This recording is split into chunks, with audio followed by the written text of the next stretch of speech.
Glória a Deus. Eu peço que você abra a palavra de Deus no livro de Jó, no capítulo 42. Nós leremos apenas um versículo, o versículo 5. Livro de Jó, capítulo 42, versículo 5. O livro de Jó está aí, é um livro antes do livro dos Salmos, bem fácil de se encontrar. Livro de Jó, capítulo 42, versículo 5. Amém? Todos encontraram? Glória a Deus. Vamos à leitura. É apenas um versículo. Versículo 5 diz: Eu te conhecia só de ouvir, mas agora os meus olhos te veem. Feche os teus olhos, vamos orar. Senhor Deus, nós fizemos a leitura da Tua Palavra essa noite. Agora nós iremos, ó Deus, à exposição da Tua Palavra. Nós te pedimos que o Teu Santo Espírito nos guie em toda a verdade da Tua Palavra. Que o Senhor possa ministrar poderosamente aos nossos corações. Que possamos sair daqui, ó Deus, transformados, renovados, corrigidos, exortados, abençoados pela Tua Palavra, Deus. Esta palavra que penetra, como uma espada de dois gumes, que penetra até o fundo do coração do homem. Nós pedimos, ó Deus, que o Senhor fale conosco essa noite. Nós estamos aqui para ouvir a Tua voz. Neste momento, ó Deus, nós deixaremos de lado todos os problemas de casa, deixaremos de lado todo pensamento disperso e nos concentraremos em ouvir a Tua voz.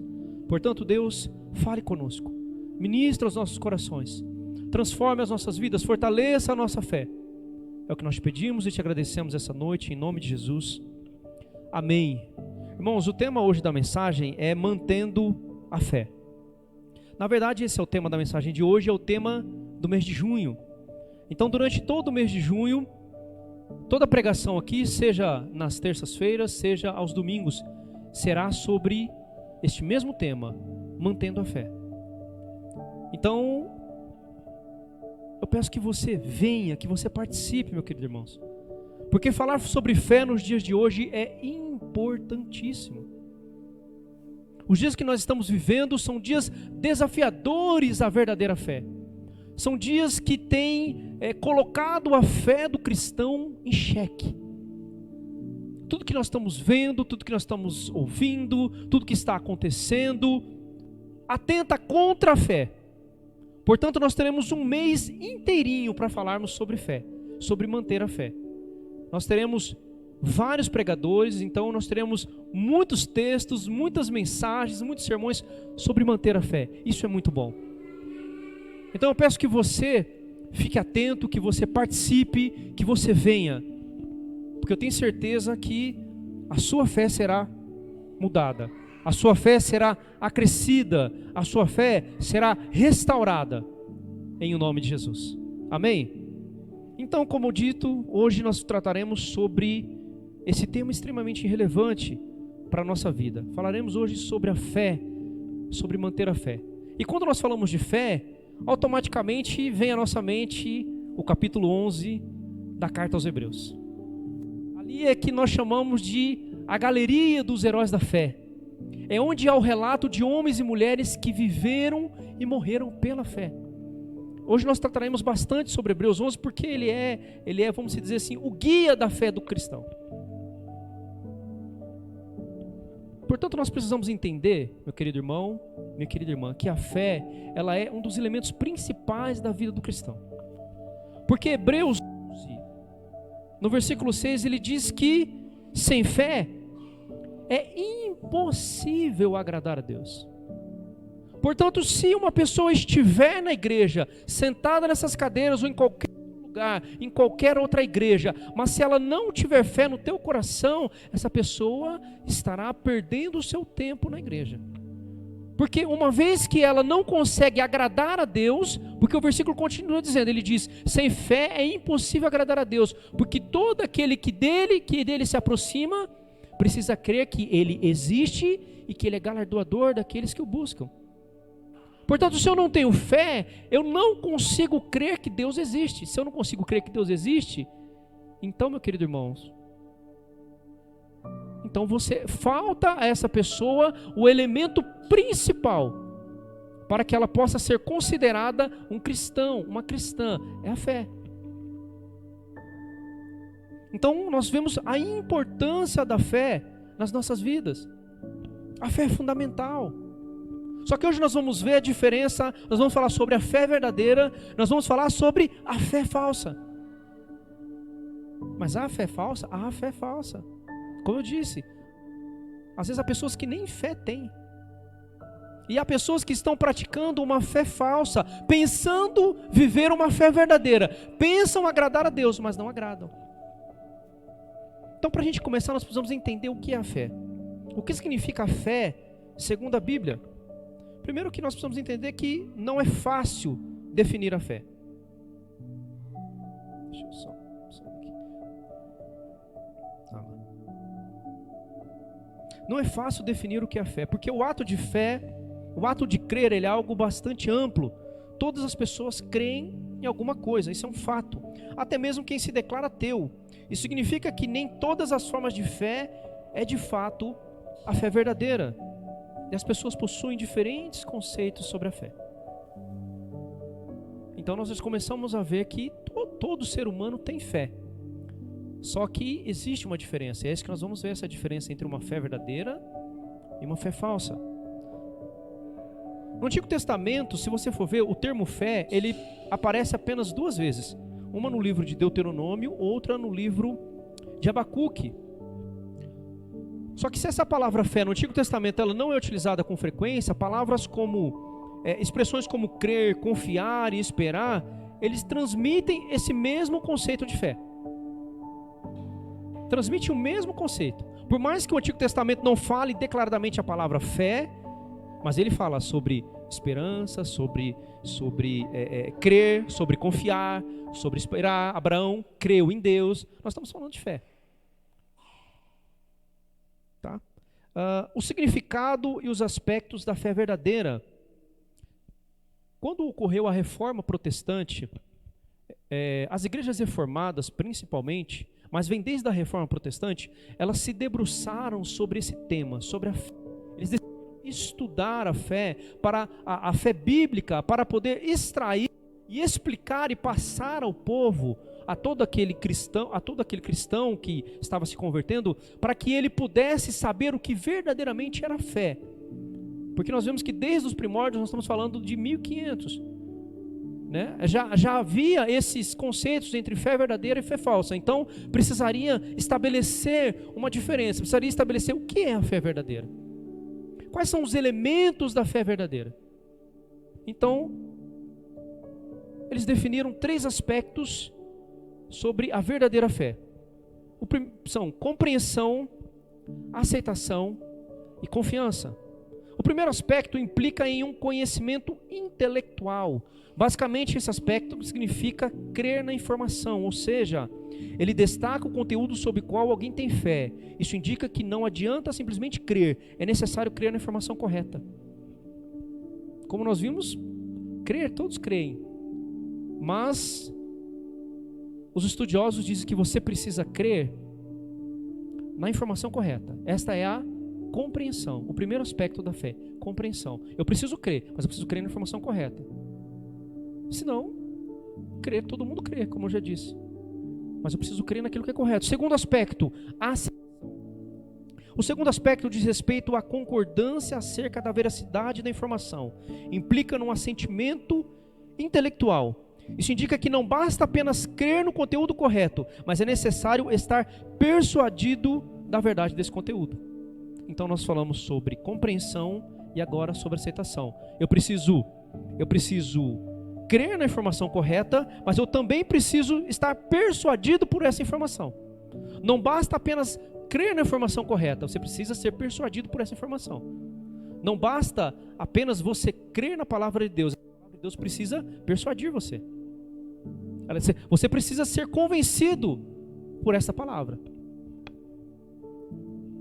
E o terceiro aspecto é a confiança. O terceiro aspecto expressa especialmente o sentido de confiança pessoal daqueles que possuem a verdadeira fé. Não basta apenas conhecer o conteúdo, não basta ter um mero sentimento intelectual, pois isso até os demônios têm. É o necessário depositar sem reservas sua vida em Cristo, confiando exclusivamente nele para a sua salvação. Então estão aí os 3 aspectos da fé que os estudiosos, a Igreja Reformada levantou, estudou e separou para fazer essa distinção entre a fé verdadeira. Continuando, então, o que é essa fé verdadeira? A Bíblia diz em Hebreus 1:1 de que a fé é a certeza de coisas que se esperam e a convicção de fatos que não se veem. Essa é uma das definições mais claras acerca do que é a fé na Bíblia. Sob esse aspecto, fé é depositar a confiança exclusivamente em Deus, independentemente das circunstâncias. A fé é a convicção de fatos que não se veem. Hebreus 1:1. A verdadeira fé, ela crê sem ver. Ela não precisa se ancorar em coisas visíveis para existir. A verdadeira fé, ela não depende do material. A verdadeira fé, ela não depende dos acontecimentos ao nosso redor. A verdadeira fé, ela crê sem ver. Paulo diz que nós andamos por fé e não por vista. Se nós estamos andando por vista, se nós estamos andando segundo aquilo que nós podemos ver, tocar, sentir, cheirar, isso não é fé. Isso não é fé. Então, às vezes, ocorre essa confusão na cabeça do cristão, seja ele novo convertido, seja ele não novo convertido. Seja ele, tem muitos cristãos que já estão há muito tempo caminhando, mas eles ainda não entenderam o que é a fé. Eles ainda continuam vivendo por aquilo que vem. Eles baseiam a sua vida sobre esse aspecto. Olha, eu caminho por aquilo que vejo.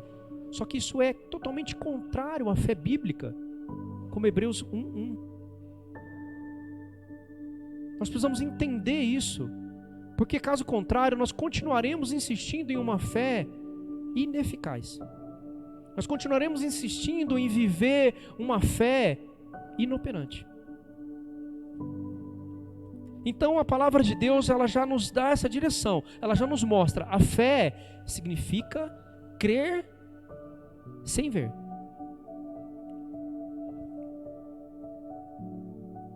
O segundo aspecto é que a verdadeira fé, ela é dom de Deus.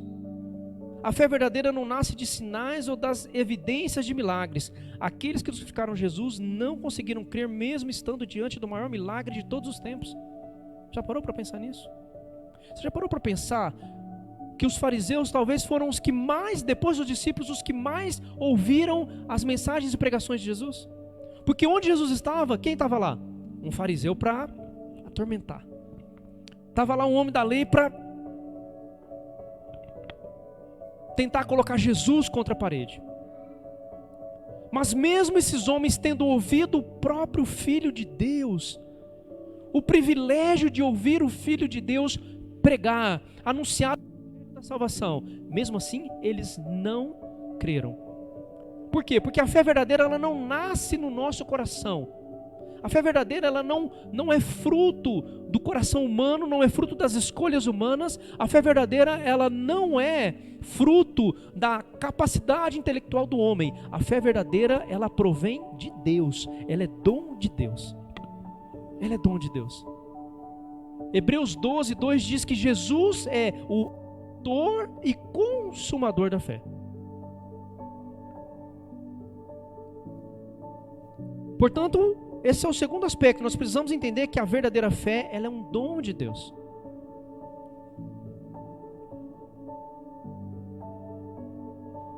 Se Deus não operar a salvação, a regeneração no coração do homem, se Deus não colocar fé no coração do homem, nada poderá fazê-lo. Uma vez que a fé é dom de Deus. Então eu preciso entender, se para ter fé no meu coração, quem vai colocar essa fé no coração do cristão, do pecador regenerado, é Deus. É Deus quem plantará a fé no nosso coração.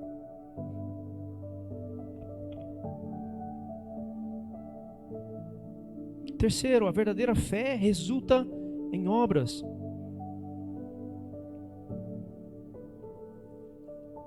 Tiago diz que a fé sem obras é morta. Jesus, certa vez, contando uma parábola, ele diz: olha, Se o teu irmão, na tua casa, à noite, bater na tua porta e pedir um pão, e você disser para ele, ó, vai embora, tá tudo certo, pode ir embora. Que tipo de fé é essa? Porque como que a evidência da fé são as obras? Entenda a diferença, Paulo, porque às vezes parece que há uma contradição, né? Paulo fala que a salvação é pela graça mediante a fé. Tiago fala que a fé sem obras é morta. Mas um está falando de uma coisa, outro está falando de outra. Já houve muita confusão. Inclusive, Martinho Lutero confundiu isso. E ele chamou a carta de Tiago uma carta de palha. Mas depois de muito estudar, estudiosos estabeleceram essa diferença. Porque a evidência da fé no nosso cotidiano, no nosso dia, são as obras. Por isso que ele diz que a fé sem obras é morta.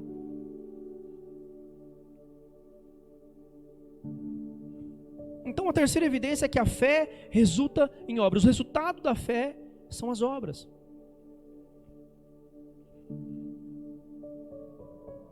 Se alguém que se diz crer não demonstrar em sua vida as virtudes do fruto do Espírito Santo, na verdade ele não crê realmente. Por isso Tiago escreve que a fé sem obras é morta. Então nós vimos aqui mais 3 aspectos da fé. Agora eu quero compartilhar com os irmãos sobre 3 tipos de fé que precisamos ter em nossa vida. Bom, primeiro, você precisa ter fé para agradar a Deus. Esse é o princípio. Como eu disse, Hebreus 11:6. Sem fé, é impossível agradar a Deus. Se nós olharmos, irmãos, todos esses mulheres destacados em Hebreus, no capítulo 11, a galeria dos heróis da fé. Esses homens viveram pela fé, viveram para agradar a Deus, viveram e morreram para agradar a Deus.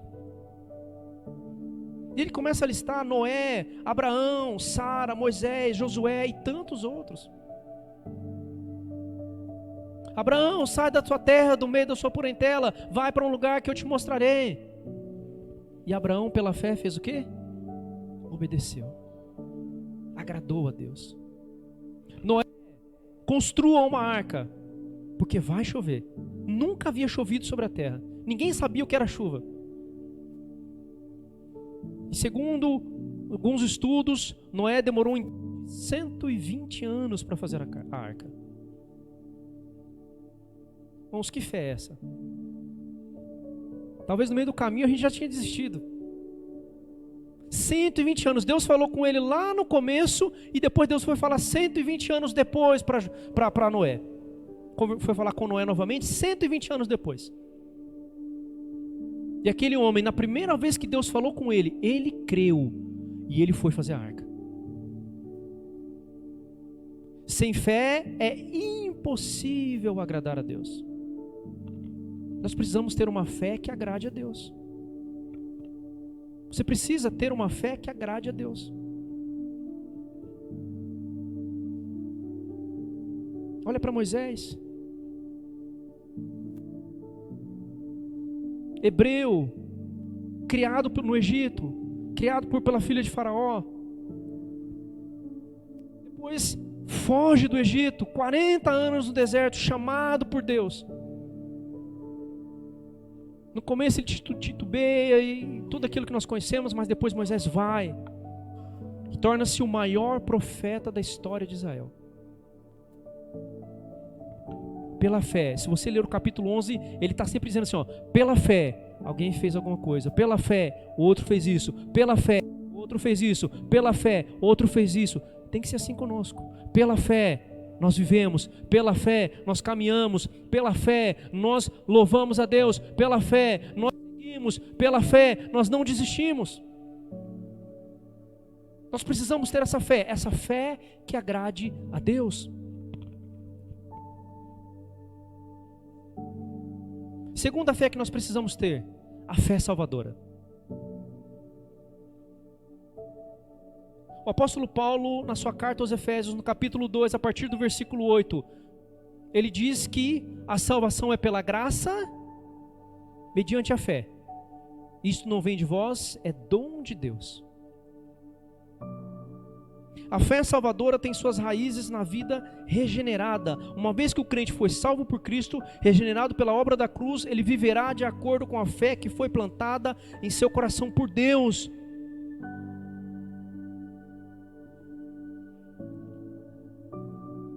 Nesse contexto, a verdadeira fé opera salvação na vida do servo de Cristo. Existe a importância da fé salvadora. A fé é a base da nossa redenção. É unicamente através da fé que somos justificados por Deus. O justo viverá pela fé, já diz Paulo. É pela fé que compreendemos as obras de Deus e temos conhecimento do seu propósito. Sem a fé genuína, ninguém é capaz de agradar a Deus, e nem mesmo de crer que Ele existe. É pela fé que podemos agir segundo a vontade de Deus. E ter fé verdadeiramente significa abandonar toda a confiança em nossos próprios recursos. Então você vai percebendo, irmãos, que a fé vai ganhando esse contorno de importância, de fundamental na vida do cristão. Porque se não houver fé, não há vida cristã. É isso. Se não houver fé, não há vida cristã. Não há relacionamento com Deus, não há salvação, não há regeneração, não há nada. Se não houver fé.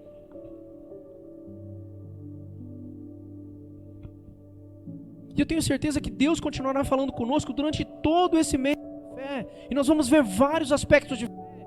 Homens e mulheres de fé. Nós vamos falar muito sobre fé esse mês. Então eu preciso ter essa fé salvadora, essa fé que me dá a certeza de que eu já estou salvo em Cristo Jesus, guardado nele, e o mundo não conseguirá me resgatar, o mundo não conseguirá me raptar, o mundo não conseguirá, o pecado não conseguirá prevalecer sobre a minha vida, porque eu já estou salvo em Cristo Jesus. Eu preciso ter essa fé salvadora, ter essa certeza. Eu estou salvo em Cristo Jesus. Estou salvo nele. Terceira fé.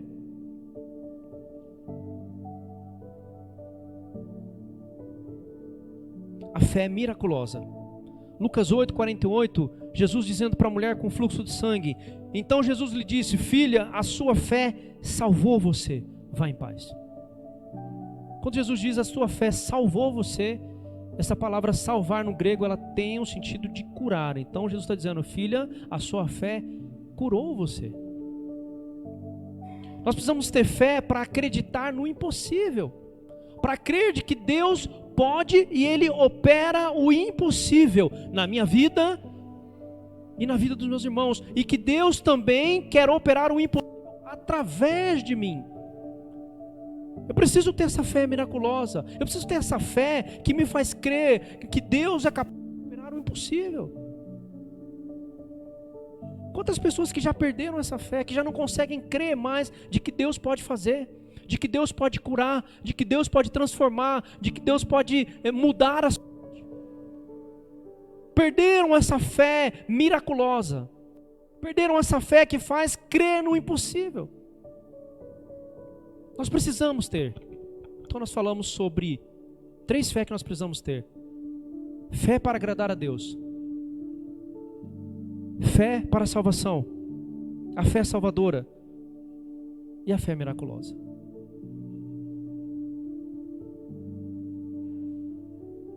Bom, estamos falando sobre verdadeira fé. Portanto, se existe a verdadeira fé, existe também a falsa fé. Existem também pessoas que estão nutrindo uma falsa fé dentro da igreja. Cristãos, crentes, mas que estão vivendo sob falsa fé. Pessoas que estão vivendo, nutrindo algo ruim dentro de si. Nós falamos sobre 3 aspectos da fé verdadeira. Agora nós vamos falar sobre 3 aspectos da falsa fé. Primeiro, a falsa fé, ela é uma fé morta. Nós vimos já em Hebreus capítulo 11 falando sobre a fé.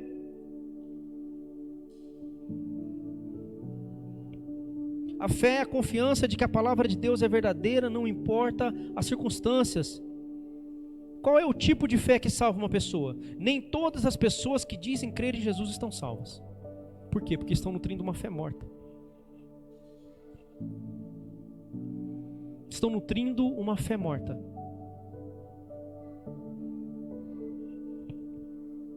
E existem características para essa fé morta. Primeiro, essa fé é uma fé divorciada da prática da piedade. É um erro pensar que apenas recitar ou defender um credo ortodoxo faz de uma pessoa um cristão. As igrejas estão cheias de pessoas que dizem que creem, mas não vivem o que creem. Isso é fé morta.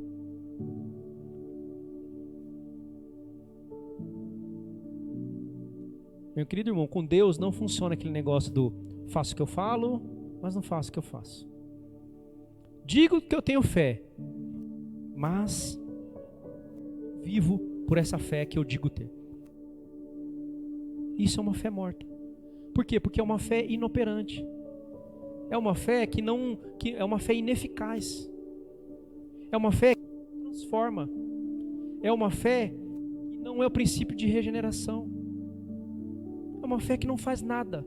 É o todo. E infelizmente há muitos crentes hoje, há muitas pessoas dentro da igreja que estão exatamente nessa situação. Dizem que creem, mas não vivem o que creem. Dizem que querem Cristo, mas não vivem. Segundo, é uma fé meramente intelectual. Tiago 2,14 diz, Tiago pergunta, faz em capítulo 2, versículo 14: pode acaso semelhante fé salvá-lo?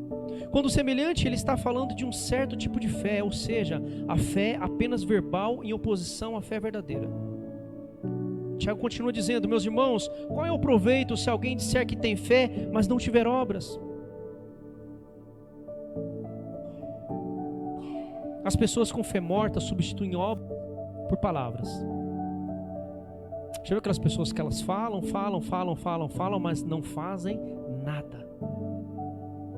Ou quando não, elas reclamam, falam mal de todo mundo, falam mal dos líderes, falam mal de todo mundo, mas não faz nada. Isso é uma fé morta. Isso é uma evidência de uma fé que ela é meramente intelectual, uma fé que provém do coração do homem. Essa fé não serve. Essa fé ela é antibíblica, ela não é bíblica. Essa fé para o cristão não serve de nada. Se estamos nutrindo esse tipo de fé, tenha certeza, essa fé não lhe serve exatamente para nada. Terceiro, uma fé ineficiente. Tiago dá 2 exemplos para ilustrar a fé morta, está no capítulo 2, versículo 15 e 16. E aí tem um exemplo. Imagine que vem uma pessoa na igreja. Imagine que entra aqui uma pessoa dizendo: olha, eu estou passando fome. Eu estou passando necessidades. Vocês não têm uma cesta básica para me dar? Vocês não podem me ajudar com alimentos? Meus filhos estão passando fome. Você sabe qual que é o comportamento da fé morta? Ela tem 10 cestas lá dentro. Ela diz para a pessoa: olha, não tenho. Infelizmente eu não consigo te ajudar. É até educado. Esse é um exemplo de uma fé morta. É uma fé inútil. É uma fé ineficiente. É uma fé que não serve exatamente para nada. Segundo aspecto de uma fé, é uma fé temporária. Lucas 8, 13 e 14 diz: os que estão sobre a pedra são os que, ouvindo a palavra, recebem com alegria. Esses têm raiz, creem apenas por algum tempo e, na hora da provação, se desviam. Jesus está explicando a parábola do semeador. E ele começa aqui, nessa parte específica, ele está dizendo sobre aquela semente que cai no meio das pedras. Ela começa até a nascer, mas ela não tem raiz. Na primeira adversidade, ela morre. A fé temporária é uma fé programada para morrer. Pode ser que você já tenha conhecido alguma pessoa que chegou na igreja, se converteu, ou então voltou, estava desviado e começou a andar, e tudo bem, glória a Deus, e vamos caminhando, e vamos andando e tal, tá. Na primeira aprovação a pessoa desviou. Na primeira aprovação a pessoa espanou. Na primeira dificuldade ela voltou para trás. Fé temporária. Ela creu por um período curto de tempo. Ela confiou, ela exercitou a fé por um período curto de tempo. É aquela fé programada para morrer. Nasceu, passou um tempo, morreu. A falsa fé é assim. Ela é temporária. Ela dura pouco. Aspecto, fé na capacidade humana, fé no homem. Essa daqui é uma das que nós mais temos vivido nos dias de hoje. Hoje o ser humano tem olhado para si, isso dentro das igrejas. Estou falando no geral. Vamos parar de falar ser humano, vamos falar crente. O crente hoje tem olhado para si, teologia coaching, que diz, olha, você vai conseguir, olha, você é 10, você é fera, você tem todas as ferramentas que você precisa para ser feliz, para alcançar o sucesso, você tem todas as ferramentas, é só você olhar para dentro de você, tudo aí dentro, está tudo aí. Essa coaching é uma teologia demoníaca, porque ela substitui Deus no coração do homem e coloca o homem lá dentro. Ela é antropocêntrica. Ela não é teocêntrica, ela é antropocêntrica. É o ser humano como o ator principal da sua história. E todo aquele que faz isso, ele tem uma fé morta. Porque a fé dele não está posta em Deus, a fé dele está posta nele mesmo, nas suas capacidades, nas suas habilidades, naquilo que ele pode fazer. Ele está vivendo por vista.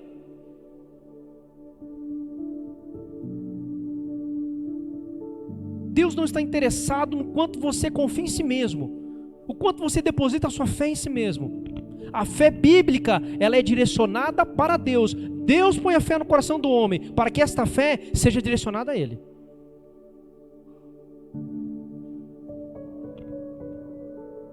Então a terceira característica de uma falsa fé é quando nós começamos a fé em nós mesmos. Nós começamos a confiar demais em nós mesmos. Começa a confiar demais na força do nosso braço. E aí, meu irmão, a coisa desanda. Porque aí a gente começa a usurpar a glória de Deus. Porque aí quando a pessoa que vive assim, quando ela conquista algo, quando ela avança, o que ela diz? Você acha que ela verdadeiramente e sinceramente dá a glória que pertence a Deus? Não. Se ela conquistou, se ela avançou, se ela conseguiu, ela diz, isso é fruto do meu trabalho. Então a fé dela está nela mesma, ela diz, isso é fruto do meu trabalho.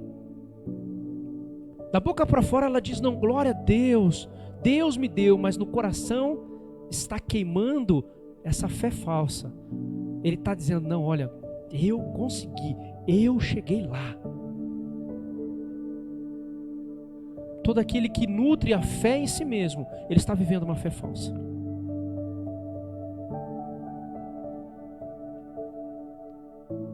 E são nesses momentos, irmãos, quando o cristão, quando o crente está, muitas vezes, vivendo essa fé falsa, ou então a fé dele está embrulhada em tantas coisas, porcaria, tem tanta coisa ruim envolvendo a fé do crente, é nessas horas, são nesses momentos que Deus intervém.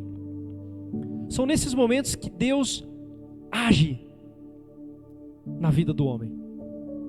E uma das formas que Deus escolhe para agir nas nossas vidas, uma das formas que Deus escolhe para limpar e purificar a nossa fé, é a prova da fé. A prova da fé talvez seja uma das provas mais difíceis que o cristão pode enfrentar. Se nós olharmos para a história bíblica, nós vemos que quando Deus prova a fé, é uma provação dificílima. Olhe para o povo de Israel.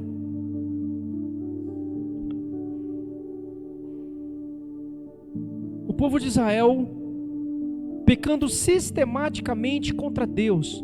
O povo de Israel desobedecendo, rebelando-se contra Deus. Até que chega um momento que Deus diz o quê? Chega. Deus dá um basta. Deus diz, olha, agora eles serão provados.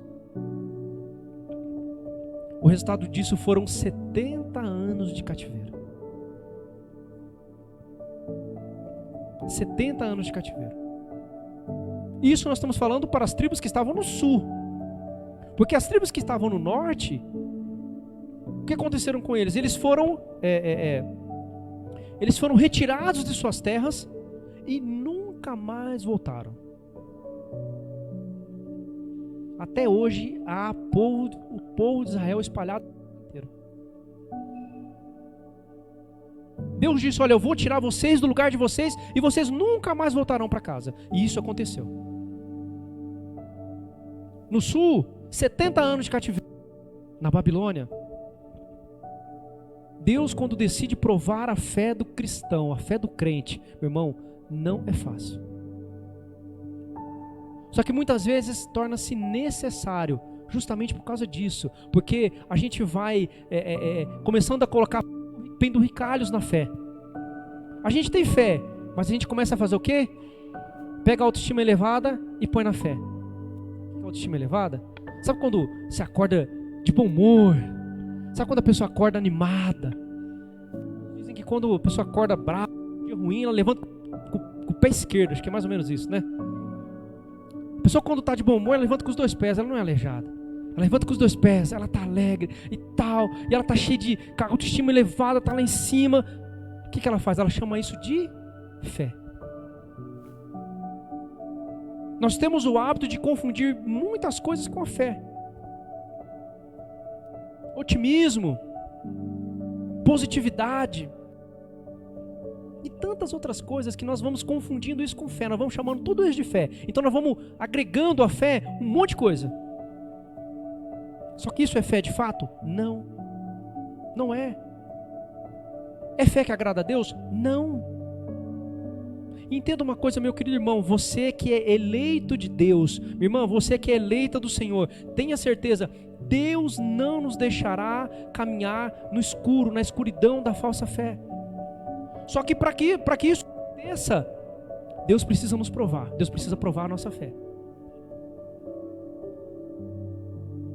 Deus precisa pegar tudo isso que às vezes a gente tem no coração e falar assim, será que tudo isso é fé?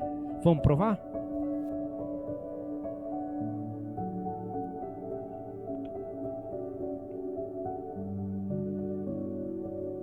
E Deus começa a provar a nossa fé.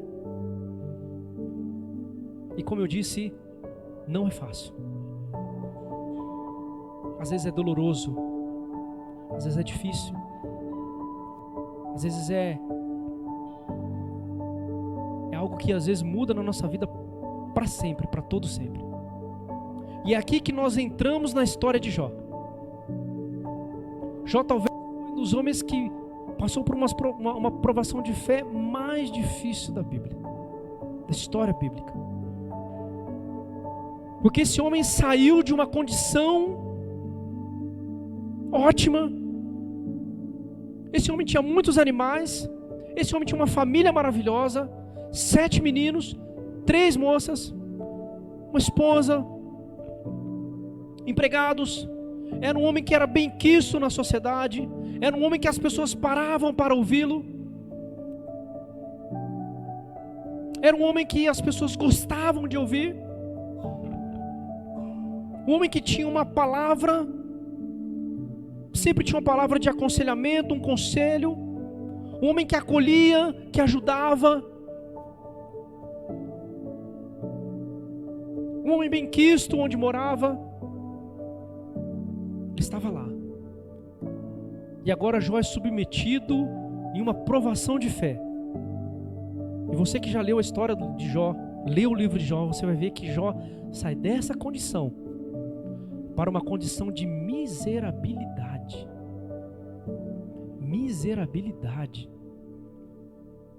O homem, no ápice da sua provação de fé, esse homem está pele e osso. A sua pele está cheia de feridas. Os filhos morreram. Os bens saqueados. A esposa virou-lhe as costas. Os amigos só o acusavam. Provação da fé. Quando nós somos provados, irmãos, não é fácil. E nós vamos compartilhar com os irmãos. Porque nós vemos que no comportamento de Jó, muitas vezes nós olhamos para Jó, muitas pessoas olham para Jó, eu não estou dizendo que não, mas às vezes enxergam um herói, um homem que não falhou em nada, um homem que... Querido, leia com atenção a história de Jó. Entenda, eu não estou querendo aqui dizer que Jó foi diferente do que a Bíblia diz. Estou dizendo que Jó era humano como qualquer um de nós, que questionava, que muitas vezes esbravejava. Um homem que naquela situação, ele, por muitos momentos, virou contra Deus. Ele despejou em Deus a sua ira. Ele não entendeu o porquê que ele estava passando por aquilo. Assim também como nós somos quando nós somos provados. Também às vezes não entendemos. Eu peço que você vá lá no início do livro de Jó comigo. Nós vamos agora dar uma passeada no livro de Jó. Capítulo 1. Versículos 20 ao 22.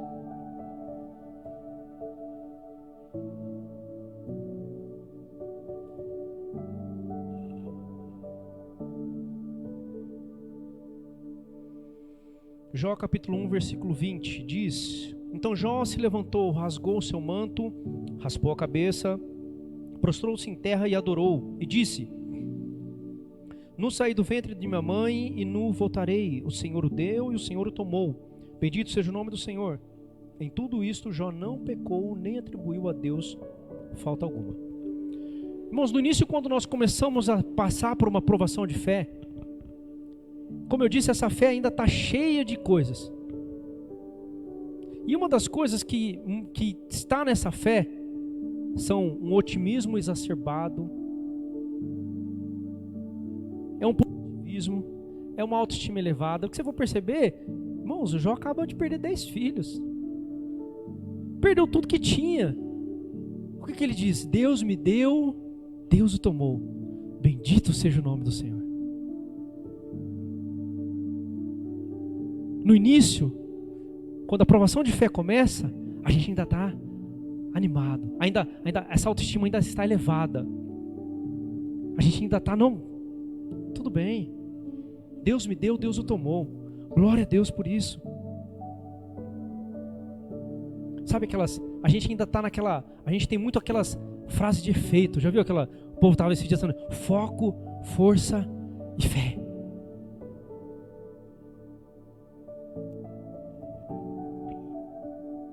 Que minha coragem seja maior que meu medo e que minha força seja tão grande como minha fé. Essas frases de para-choque de caminhão, sabe? No início, as coisas começam assim. No início da aprovação da fé, a gente tem fé. Mas essa fé, como eu disse, está tudo ali misturado. Está tudo bagunçado. Eu digo isso, irmãos, porque muitas vezes acontece isso nos dias de hoje. Como eu disse, a gente vai acrescentando à fé tanta coisa,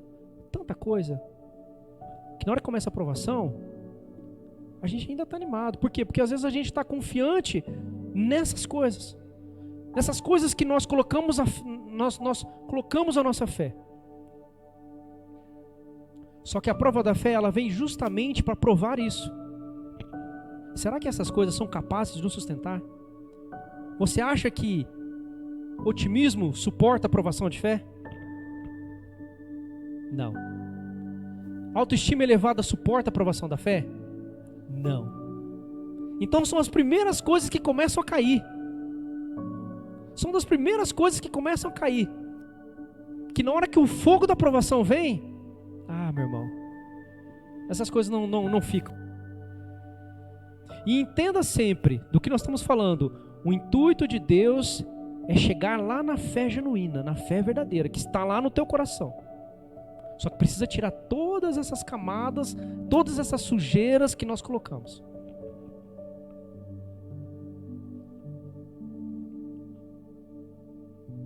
Deus começa a nos mostrar de que nós não podemos colocar a nossa fé nessas coisas. Como eu disse, colocar a fé em autoestima elevada não vai te ajudar. Colocar a fé em otimismo exacerbado não vai te ajudar. Porque é exatamente isso que Deus está varrendo do nosso coração, da nossa fé, são essas coisas. Não há otimismo que dure, não há autoestima que dure quando a provação da fé vem.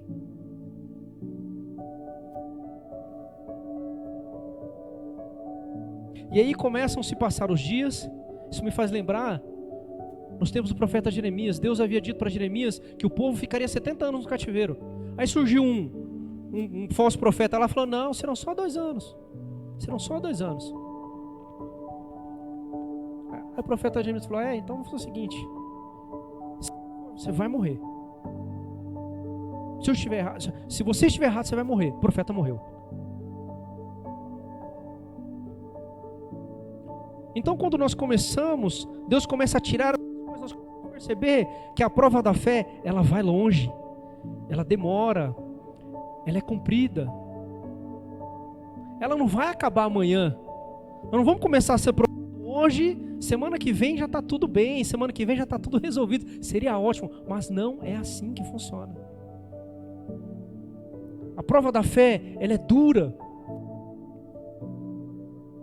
ela é dolorida, ela é sofrida.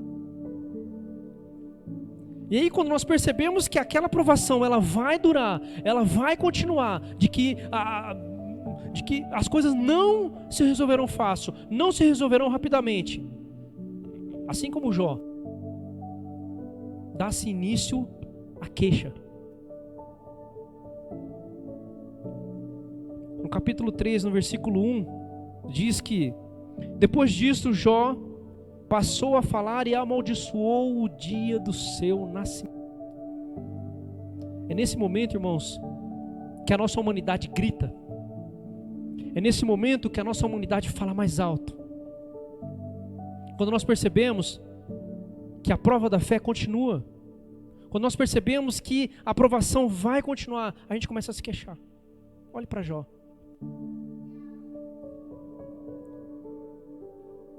Uma data que é uma data de celebração. O nascimento de filho, irmãos, é celebração. É uma data de bênção. É uma data de alegria. Jó faz o quê? Amaldiçoa o dia do seu nascimento.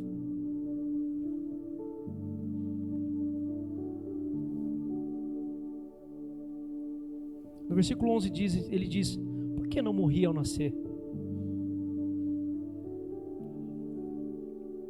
Por que não esperei ao sair do ventre de minha mãe? Por que houve um colo que me acolhesse, seios para que eu mamasse? Porque agora eu repousaria tranquilo, dormiria e então haveria para mim descanso. Meu irmão, nós nos comportamos da mesma forma. Quando a provação da fé vem, a gente se queixa. A gente se queixa, a gente reclama. A gente começa a olhar assim, mas por que isso? Por que eu estou passando por essa situação? Por que isso está acontecendo na minha vida? Por que esse sofrimento? Por que essa dor? Como eu disse, mantenha sempre na mente, Deus está provando a fé. Deus está provando a fé. E nesse processo que Deus está provando a fé, que Deus está purificando a nossa fé, que Deus está limpando a nossa fé de toda essa sujeira, Deus começa a tirar, no caso de Jó, a confiança de Jó em si mesmo. Olhe no capítulo 6 comigo, versículo 13, ele diz, por que esperar se já não tenho forças? Por que prolongar a vida se o meu fim é certo? Por acaso a minha força é a força da pedra? Ou é de bronze a minha carne? Não encontro socorro em mim mesmo. Foram afastados de mim os meus recursos.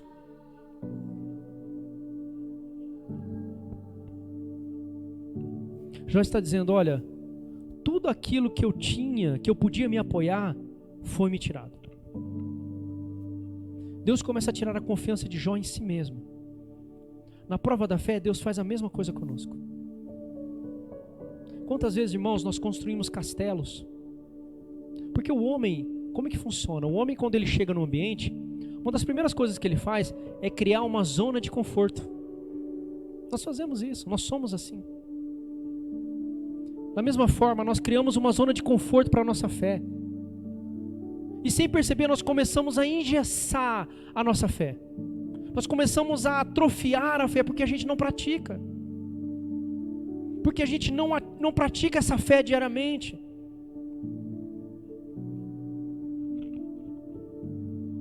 Porque é mais fácil pegar empréstimo com alguém do que confiar em Deus. É mais fácil agir segundo o nosso conhecimento do que esperar em Deus. É mais fácil. Só que isso engessa a nossa fé. Só que isso faz com que a nossa fé se atrofie. E esse não é o propósito de Deus para a nossa vida. Não é o propósito da fé. O propósito da fé, a fé não foi feita para ser engessada. A fé não foi feita para ficar endurecida no coração do homem. A fé foi feita para ser exercitada. Só que nós temos o hábito de fazer exatamente o contrário disso. Ao invés de exercitarmos a fé, a gente endurece a fé. Então o que Deus começa a fazer? Tirar a nossa confiança naquilo que nós construímos. Deus começa a quebrar os castelos que a gente começa a construir. Deus vem e tira. Tirar. Assim como ele fez com Jó. Jó diz, olha, foram afastados de mim todos os meus recursos. Assim também nós. Deus começa a tirar do nosso caminho essas coisas. Deus começa a tirar da nossa fé tudo isso que nós construímos. Essa zona de conforto. Deus começa a tirar. E isso é difícil, irmãos. É difícil. É difícil quando você recorre e você não encontra ajuda. É difícil quando você clama por socorro e ninguém ouve. E nós não conseguimos entender, às vezes, de que isso é a aprovação da fé. Porque nós estamos acostumados a clamar por socorro e sempre alguém responder. Nós estamos acostumados a sempre agir para que a fé não haja. No lugar da fé, a gente age. E esse não é o propósito de Deus para você e para mim. Deus quer que nós exercitemos a nossa fé. Deus quer que nós exercitemos a nossa fé. Então, o que for necessário fazer, Deus vai fazer. Pode ser que seja difícil, pode ser que seja um caminho difícil de trilhar, mas nós vamos ter que trilhar. Nós vamos ter que trilhar. Então, pode ser que Deus esteja agora tirando a sua confiança em si mesmo. Eu me lembro que uma vez numa reunião da Almas Braque, o Odirley deu um testemunho, ele falando que certa vez ele precisava resolver um problema na área financeira. Ele orou a Deus, mas depois o que ele fez? Ligou para outra, amarrou aqui, amarrou lá, ele pega daqui, empresta daqui, paga lá, daqui e tal, pai. Pronto, resolvi o problema. Na hora que ele sentou, Deus falou ao seu coração, falou, opa, quem vai resolver isso sou eu. Quem vai resolver isso sou eu. Lá vai ligar para todo mundo, desfazer todos os acordos que ele fez e esperar em Deus. E Deus honrou. Então, irmãos, às vezes nós vamos passar por esse processo. Deus vai tirar todas essas pessoas, todas essas coisas a qual nós corremos na hora do socorro. E aí você vai se sentir numa situação que é o seguinte: ou você confia em Deus, ou você confia em Deus. Ou você deposita sua fé em Deus, ou você deposita sua fé em Deus. Não há uma segunda opção. Deus às vezes nos coloca neste caminho. E é difícil. Mas nós precisamos aprender com eles. Continuando no capítulo 7, versículo 1, já diz: não é verdade que a vida do ser humano neste mundo é uma luta sem fim? Não são seus dias como os de um trabalhador diarista? Olha o versículo 11: por isso não reprimirei a minha boca, na angústia do espírito falarei. Nós precisamos entender, irmãos, que mesmo quando nós estamos passando, quando nós vimos que Deus tirou toda a nossa segurança, ainda assim não acabou.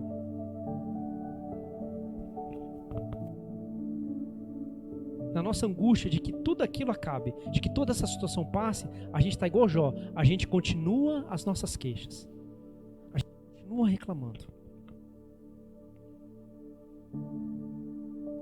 E é interessante que, talvez nesse ponto, irmãos, é fato de que, como nós vimos no começo, toda aquela positividade, aquela autoestima já foi embora. Tudo aquilo já foi. Aquilo é como construir casa na areia, vai cair, aquilo cai. Então todas essas coisas Deus já começou a afastar. Deus já começou a tirar a confiança que nós tínhamos em nós mesmos.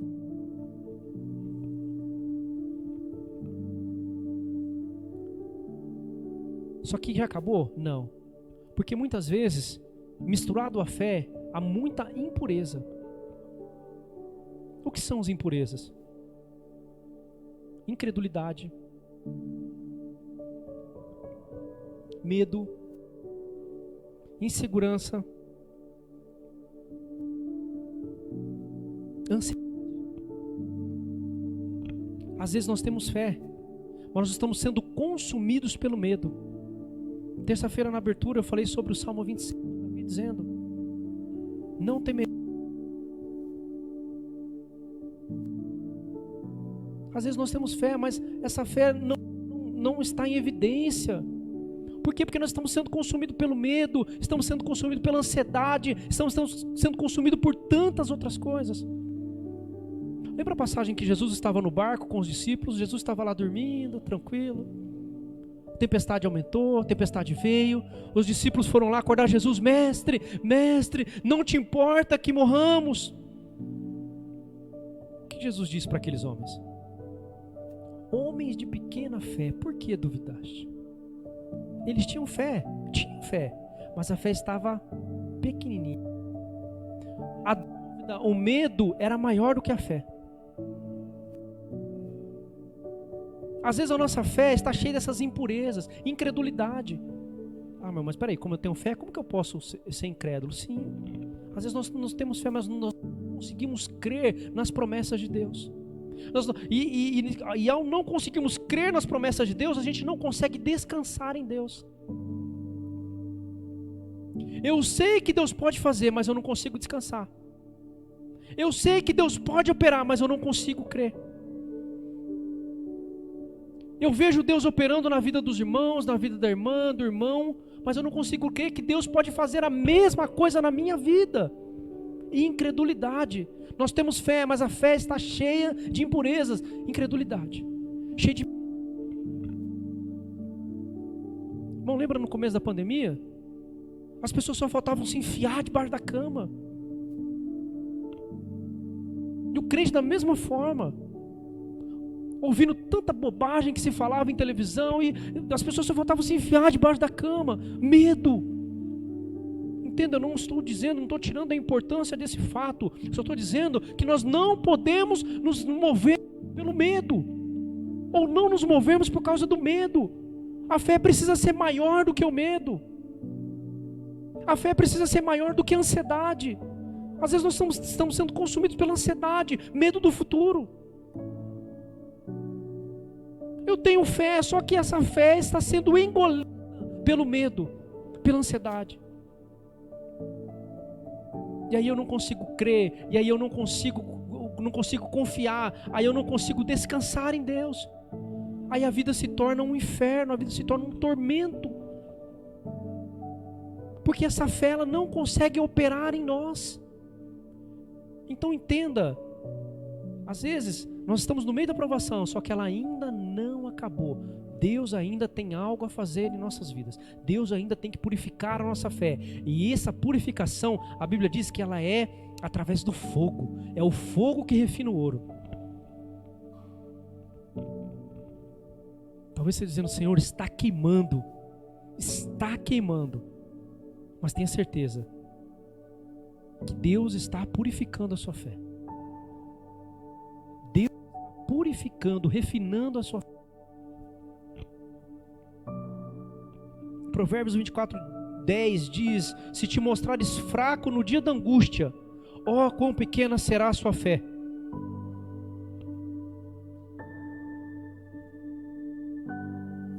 Continuando, agora Jó, olha o capítulo 9, versículo 1. Então Jó respondeu: sei que assim é, porque como pode o mortal ser justo diante de Deus? Se quiser discutir com ele, nem a uma de 1000 coisas lhe poderá responder.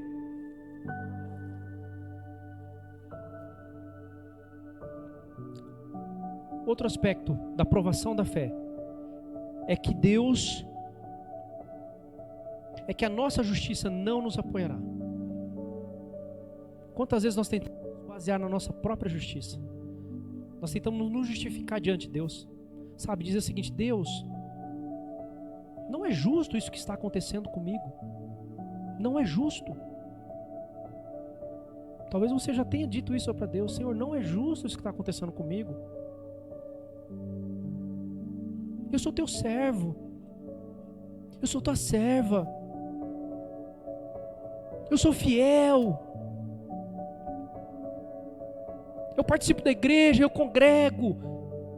Eu dizimo, eu oferto. Não é justo.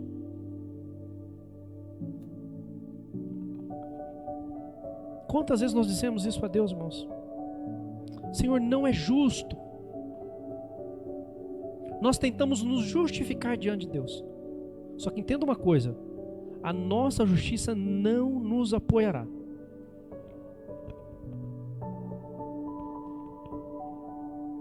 A nossa justiça não agirá em nosso favor, porque não há um justo sequer. Paulo mesmo disse.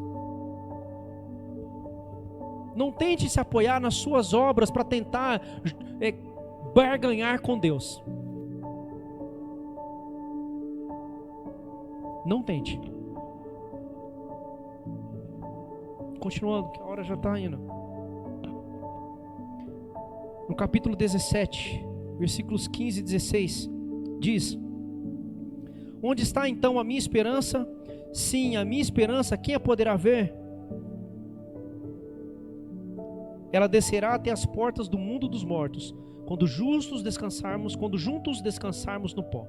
A esperança em Jó e em seus castelos finalmente se vão, o começo do fim. Quando nós começarmos a entender de que nós não devemos colocar a nossa fé nas nossas coisas, na nossa justiça, na nossa esperança, quando não devemos colocar a nossa fé naquilo que nós começamos a colocar junto da fé, quando nós começamos a entender de que a fé, ela precisa ser posta em Deus, aí significa que nós começamos a entender a aprovação. Aí nós começamos a entender o que Deus está fazendo. Aí despertar em nós a fé verdadeira, a fé genuína. Aí essa fé que você tem aí dentro do teu coração, ela começa a ser fortalecida. Aí ela começa a ficar em evidência, porque agora você começou a entender de que a confiança é em Deus, de que a fé é direcionada a Deus, de que o seu braço, a força do teu braço não vai te ajudar, de que os castelos que você construiu não vão te ajudar, de que a tua autoestima elevada, de que teu otimismo exacerbado não vão te livrar da aprovação. Quando nós começamos a entender isso, significa que nós começamos a entender a aprovação. E aí nós começamos a reconhecer que Deus é soberano. Esse é um fato importante. Reconhecer a soberania de Deus quanto a si mesmo. Olha no capítulo 23.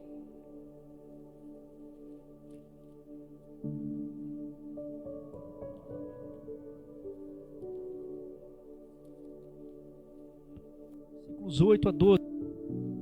Se me adianto, Deus não está ali. Se volto para trás, não o percebo. Se ele age à minha esquerda, não vejo. Se ele se esconde à minha direita, não enxergo. Mas ele sabe o meu caminho. Se ele me provasse, eu sairia como ouro. Os meus pés seguiram as suas pisadas. Guardei o seu caminho e não me desviei dele. Do mandamento dos seus lábios nunca me afastei. Escondi no meu íntimo as palavras da sua boca. É Jó reconhecendo a soberania de Deus, reconhecendo de que Deus age soberanamente, segundo a sua própria vontade.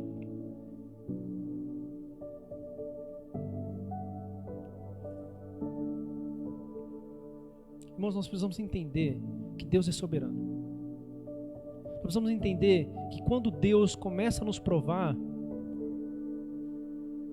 Ele vai até o fim. Jó reconhece isso. Nós vamos ver no ato final de Jó, no capítulo 40. Ele diz assim: Senhor, bem sei que tudo podes e nenhum dos seus planos podem ser frustrados.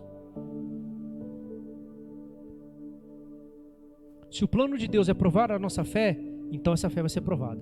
Mas tenha certeza que a Bíblia diz lá em Tiago diz que Deus nos prova para sermos o quê? Aprovados. A intenção de Deus não é reprovar os seus filhos. A intenção de Deus é que você seja aprovado. E se Ele disse que você será aprovado, pois então você será aprovado. Se o plano de Deus é esse, você vai andar no plano de Deus. Jó reconheceu isso.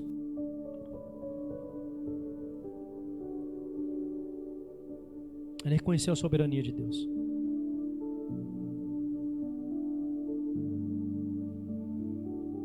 O ato final de Jó, no capítulo 40, versos 2 e 3, ele diz o seguinte: coisas maravilhosas demais para mim.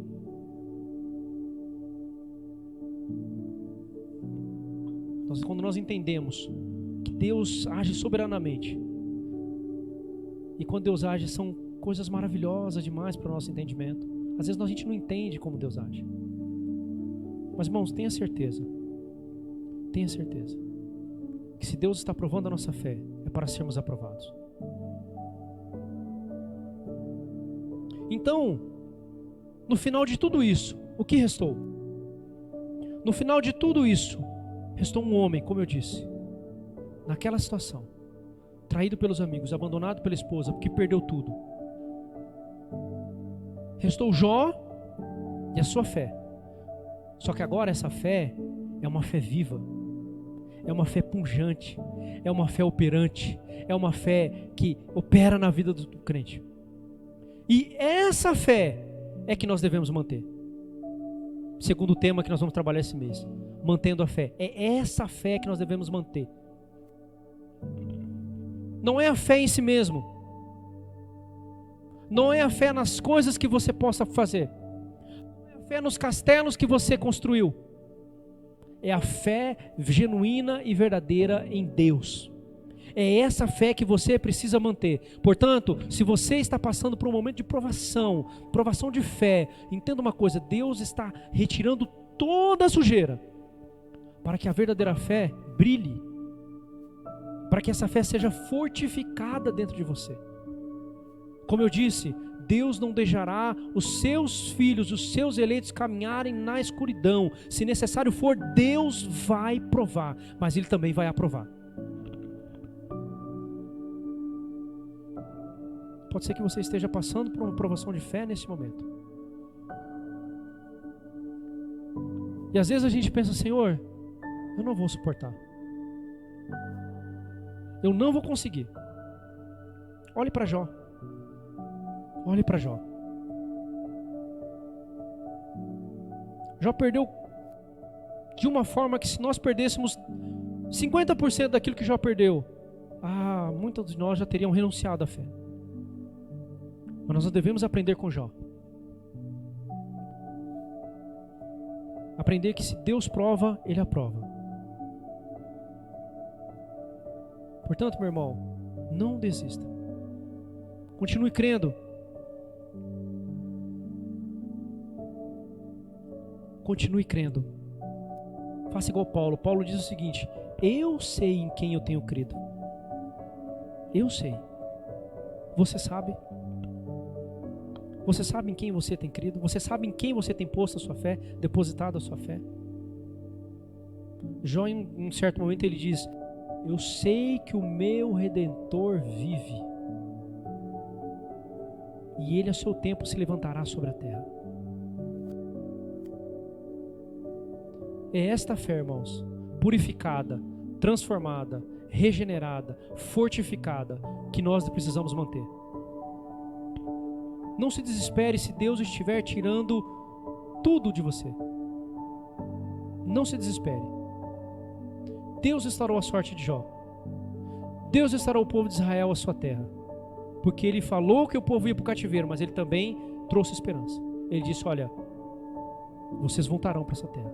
Vocês serão restituídos, restaurados. Da mesma forma, quando Deus prova, ele aprova e ele restaura a sorte. Amém, irmãos?